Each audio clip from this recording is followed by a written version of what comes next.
Following a major human trafficking bust right here in Springfield last week. I'm Emily Wood. I'm Ethan Forhetz. Investigators say the victims are from East Asia and speak very little or no English. Now, days after the raids, many are wondering why some of those parlors are still open for business. KY3's Sara Forhetz joins us with the very latest. Sarah. Hey, Ethan and Emily, we know that investigators tell us that they found evidence of sexual activity happening at all 13 of the salons that were raided. Some of them, though, as you mentioned, still operating, people wondering why. That's because serious charges have not come down against all of them yet. And until and unless they do, if they have a business license like this place, they can still operate and clients are still going inside. Take a look at this, though. The Welcome Springfield magazine.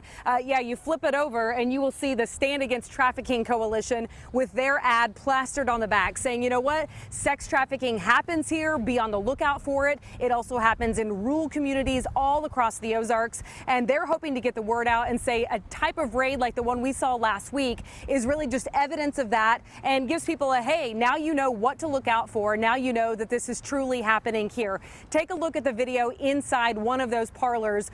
This is new for us. We just are getting our first look inside. Women held inside all their belongings. This is where they lived, cooked, slept. This is our first look at their conditions. We also learned today that there were about 10 victims rescued last week. So this raid, again, a win for them, the victims, and really for the whole town, experts say, so that people now better know what to look out for and understand the problem is here. Another kind of question that we get a lot is why don't they just stop or why don't they just leave? And so that's where having an understanding of the psychological chains is really important. More commonly, it's actually a grooming process. So just like you'd see with childhood sexual abuse where the trafficker actually builds a relationship with the person. Maybe it's considered like an older boyfriend or even like a father-like figure. We've acted against the ones that we could proceed on with the injunction, those that didn't have a business license, and then we'll wait for the results of the investigation to determine what other charges will be supported.